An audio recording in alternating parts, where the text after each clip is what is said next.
তই বোলে ইয়াত থাকিব নোৱাৰ, তোক লৈ যাবলৈ দিছে। যদি মই নাযাওঁ বুলি কওঁ, চুৰ কৰি কান্দি দিবলৈ দিছে। এবাৰ গাত হাত দিছা, এতিয়া মোৰ মনৰ জোৰে নহয়, দেহাৰ জোৰো বাঢ়িছে।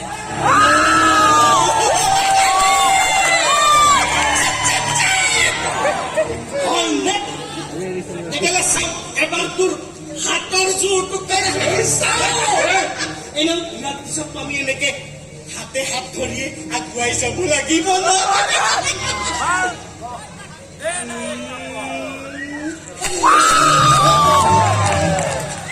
তহঁতৰ বস্তু চাগে তহঁতক ভালকে খোৱা বোৱা নিদিয়ে, সেইকাৰণে একেবাৰে চৰতে লুটি খাই হৈ পৰিলি।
মই মোৰ ছোৱালীজনীক কাষত পাইছো, তাইক মোৰ